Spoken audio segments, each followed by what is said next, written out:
नमस्कार, good morning. स्वागत है आपका मगरा न्यूज पर। तारीख आज हो गई है 16 फरवरी 2023। दिन है गुरुवार, हिंदी तिथि फाल्गुन मास कृष्ण पक्ष की एकादशी। आज की ताजा खबरों की अपडेट में बात करेंगे देश भर की तमाम बड़ी और काम की खबरों के साथ ही सरकार की ओर से आज लिए गए कुछ महत्वपूर्ण फैसलों और जारी किए गए कुछ नए नियमों की। तो इस वीडियो को अभी लाइक करें और चैनल को सब्सक्राइब करके घंटे के निशान को जरूर से दबा दें। तो चलिए आगे बढ़ते हैं आज की बड़ी खबरों की। तब तो पहली बड़ी खबर देखिए, अब 24 घंटे मिलेगा आधार कार्ड का अपडेट। उदय ने लॉन्च की है नई service. Aadhaar card regulatory board unique identification authority of India जो है उदय ने इंटरैक्टिव वॉइस रिस्पांस यानी IVR तकनीकी पर लोगों के लिए एक नई सर्विस शुरू की है जो कि 24 घंटे अवेलेबल रहेगी। वही कस्टमर अपने आधार एनरोलमेंट, नॉमिनेशन या फिर अपडेशन स्टेटस और इसके अलावा PVC कार्ड स्टेटस के बारे में अपडेट प्राप्त करने या फिर SMS के माध्यम से जानकारी प्राप्त करने के लिए किसी भी समय उदय के टोल फ्री नंबर 1947 पर कॉल जो है वो कर सकते हैं। वही unique identification authority of India जो है उदय उसने यहाँ पर ट्वीट किया है। उन्होंने कहा है कि ट्वीट में कहा कि रेजिडेंट पहली बार उदय द्वारा यहाँ पर IVR पर बनी नई सर्विस जो है नई सर्विस एक्सपीरियंस ले और यहाँ पर रेजिडेंट अपने आधार एनरोलमेंट का पता लगाने और अपना स्टेटस और PVC कार्ड स्टेटस को अपडेट करने और SMS के माध्यम से जानकारी प्राप्त करने के लिए उदय के टोल फ्री नंबर 1947 पर 24 घंटे और 7 दिन कॉल जो है वो कर सकते हैं। उदय की ओर से जानकारी यहाँ पर दी है। चलिए बात करते हैं अगली खबर की। तो पेटीएम बैंक ने लॉन्च किया है UPI लाइट फीचर। अब डिजिटल लेन देन हो जाएगा और भी आसान। PVBL यानी पेटीएम पेमेंट बैंक लिमिटेड ने कई छोटे मूल्य वाले UPI लेन देन के लिए UPI लाइट फीचर लॉन्च किया है। वह UPI लाइट फीचर पेटीएम के जरिए सिंगल क्लिक के साथ तेजी से रियल टाइम ट्रांजेक्शन में मदद करेगा। वही बैंक ने देश भर में डिजिटल पेमेंट को बढ़ावा देने के लिए इस पहल की जो है शुरुआत है वो की। इस फीचर के तहत छोटे मूल्य के ट्रांजैक्शन अब केवल पेटीएम बैलेंस या फिर हिस्ट्री सेक्शन में दिखाई देंगे, ना कि बैंक पासबुक में। बता दें आपको कि national payment corporation of India जो है NPCI उसने इस नए फीचर को डिजाइन यहाँ पर किया था, जिसे RBI या रिजर्व बैंक ने सितंबर 2022 में लॉन्च किया था। वह इनोवेशन को बढ़ावा देने के अपने प्रयासों के तहत बैंक ने कहा है कि वह इस तरह के UPI लाइट फीचर से शुरू करने वाला देश का पहला पेमेंट बैंक है। वही पहले बार लॉन्च होने के बाद UPI लाइट वॉलेट यूजर्स को 200 रुपए तक का जो ट्रांजेक्शन है उसकी अनुमति यहाँ पर देता है। इससे पेमेंट करना तेज और आसान हो जाएगा। वही UPI लाइट के माध्यम से यानी UPI लाइट जो है उसके अधिकतम यहाँ पर 2000 रुपये दिन में 2 बार जोड़े जा सकते हैं। इसका मतलब यह कि रोजाना 4000 रुपये का लेन देन जो है इस लाइट UPI से आप कर सकते हैं। बात करते हैं अगली खबर की। तो रेल यात्रियों के लिए खुशखबरी देखिए, यात्रियों के लिए रेलवे ने उठाया है बड़ा कदम। ट्रेन या स्टेशन पर बीमार होने पर अब आपका मुफ्त में होगा इलाज। मोदी सरकार के कार्यकाल में रेलवे अपनी यात्री सेवाओं को विस्तार देने का प्रयास कर रहा है। वही यात्रियों की सुरक्षा और ट्रेन की गति, कोच की डिजाइन और खान पान के बाद अब रेलवे जो है यात्रियों की संपूर्ण चिकित्सा व्यवस्था को भी मुहैया कराने जो है देश के अंदर जा रहा है। अब देश के बड़े रेलवे स्टेशन जो है उस पर ट्रेनों में यात्रियों को फ्री पर्याप्त चिकित्सा सुविधा जो है चिकित्सा व्यवस्था जो है मुहैया कराई जाएगी। वह यात्रियों को ट्रेन में यात्रा करते वक्त सर्दी, जुकाम, बुखार या फिर डिहाइड्रेशन जैसी बीमारियों के साथ साथ अब आपातकालीन सुविधा और महिलाओं की डिलीवरी, हार्ट अटैक जैसी संजोगों से भी निपटने की व्यवस्था जो है रेलवे की ओर से की जा रही है। रेलवे स्टेशन और ट्रेनों में अब क्रिटिकल केयर यूनिट की तैनाती जो है होगी।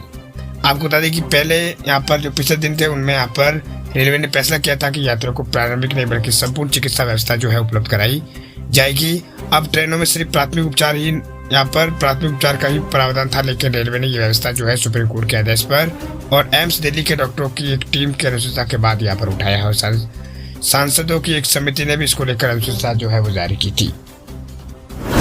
बात हम करते हैं अगली खबर की। तो सरकारी कर्मचारियों के लिए खुशखबरी देखिए, सरकार ने दिया है तोहफा। DA में 3% की है बढ़ोतरी।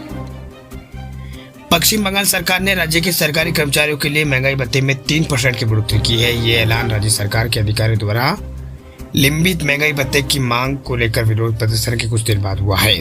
वही सप्ताह की शुरुआत में यह मुद्दा लोकसभा में पहुंचा, जहां लंबित महंगाई भत्ते के भुगतान को लेकर BJP और TMC सांसदों के बीच नोकझोंक हुई। वही वित्त राज्य मंत्री जो है स्वतंत्र प्रभार चंद्रिमा भट्टाचार्य, उन्होंने बुधवार को विधानसभा में राज्य बजट 2023-24 पेश किया और पश्चिम बंगाल सरकार ने सरकारी कर्मचारियों के DA में 3% की बढ़ोतरी जो है उसका ऐलान किया है। वही वित्त मंत्री ने 2023-24 के लिए कुल 3,39,000 करोड़ रुपए का जो बजट है वो पश्चिम बंगाल में पेश किया। बजट पेश करते हुए वित्त वर्ष 2023 और 22-23 के लिए यहाँ पर जो SGDP जो है वो 8.4% और उद्योग में 7.8% की दर बढ़ाने का अनुमान जो है। बात अब करते हैं अगली खबर की। तो SBI के ग्राहकों के लिए खुशखबरी देखिए, SBI ने FD की ब्याज दरों में की है बढ़ोतरी। देश के सबसे बड़े जो बैंक है SBI, उसने FD की रेट्स में बदलाव जो है वो किया है। दरअसल बैंक ने FD की रेटों में बढ़ोतरी जो है कर दी है। दरअसल स्टेट बैंक ऑफ इंडिया ने फिक्स डिपॉजिट पर मिलने वाले ब्याज दरों में बढ़ोतरी की है। दरअसल SBI ने 2 करोड़ रुपए से कम की FD पर मिलने वाले ब्याज दरों में 25 बेसिस पॉइंट तक की बढ़ोतरी की, यानी 5 से लेकर 25 बेसिस पॉइंट इजाफा बैंक ने कर दिया है। अब SBI में FD कराने पर 3 से लेकर 7% का ब्याज जो है मिलेगा। SBI की ऑफिशियल वेबसाइट के मुताबिक FD पर नई ब्याज दर जो है 15 तारीख यानी कल से लागू हो गई है। वही SBI ने यह अनाउंसमेंट जो है RBI के रेपो रेट में बढ़ोतरी करने के बाद यहाँ पर की है। भाई RBI ने 8 फरवरी को रेपो रेट में 25 बेसिस पॉइंट की बढ़ोतरी की है। इसके साथ ही अब रेपो रेट जो है 6.25% से बढ़कर 6.50% हो गया है। वह SBI से पहले एक्सिस बैंक और ICICI बैंक और इसके अलावा PNB बैंक समेत देश के कई बैंक जो है उन्होंने FD पर मिलने वाले ब्याज दरों में बढ़ोतरी से पहले यहाँ पर कर चुके हैं। वही नई ब्याज दरों के अनुसार अब आप SBI में 1 साल की FD अगर कराते हैं तो आपको सालाना 6.8% के हिसाब से जो ब्याज है वो मिलेगा। वही 2 साल की FD पर आपको 7% ब्याज जो है बैंक देगा। इसके अलावा 3 से 5 साल की FD पर 6.5% ब्याज जो है आपको मिलेगा। चलिए बात करते हैं अगली खबर की। तो किसानों के लिए बड़ी खबर देखिए, अब किसानों की जमीन की नहीं होगी नीलामी, सरकार ला रही है मसौदा। राजस्थान के किसानों के लिए खुशखबरी। दरअसल मुख्यमंत्री अशोक गहलोत की सरकार जो है लघु एवं सीमांत किसानों की जमीन नीलामी रोकने के लिए कानून जो है बनाएगी। इसके लिए मसौदा विधेयक जो है तैयार किया जा रहा है। एक वरिष्ठ अधिकारी ने बताया कि इसके तहत ऋण राहत आयोग का गठन जो है राजस्थान के अंदर किया जाएगा। वही प्रमुख शासन सचिव और सहकारिता जो यहाँ पर श्रेया गुहा, उन्होंने यहाँ पर किसानों की जमीन को नीलामी रोकने के लिए राजस्थान किसान ऋण राहत कानून बनाने के लिए यहाँ पर बात कही है। यानी कानून जो है उन्होंने कहा है कि कानून जो है राजस्थान किसान ऋण राहत कानून जो है वो बनाया जाएगा। उन्होंने कहा कि इस कानून के तहत ऋण राहत आयोग का गठन किया जाएगा, जिससे विधेयक मसौदा जो है तैयार किया जा रहा है। गुहा ने शासन सचिवालय में बजट की घोषणा 2023-24 के क्रियान्वयन के संबंध में आयोजित विभागीय बैठक में अधिकारियों को निर्देश दिया है कि प्रस्तावित विधेयक का मसौदा जो है 1 माह के अंदर ही यहाँ पर राजस्थान के अंदर तैयार कर लिया जाए।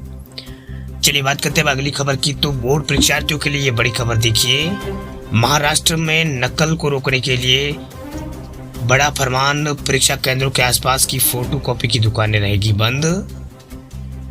महाराष्ट्र राज्य के अंदर नकल मुक्ति परीक्षा अभियान को लागू करने के लिए सख्त कदम सरकार उठाने जा रही है। दरअसल 10वीं और 12वीं कक्षा की परीक्षाओं के पहले परीक्षा केंद्रों पर के 50 मीटर के दायरे में फोटोकॉपी की दुकानें बंद करना शामिल है।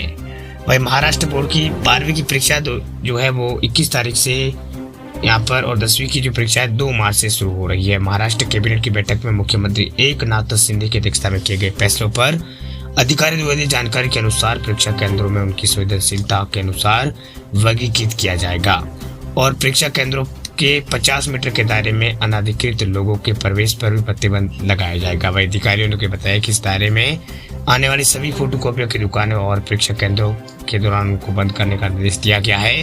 वही परीक्षा केंद्रों के आसपास पुलिस की मौजूदगी भी बढ़ाई जाएगी। अभियान के लिए आयुक्त, नोडल अधिकारी और जिला कलेक्टर समन्वय अधिकारी नियुक्त जो है वो उनको किया गया है।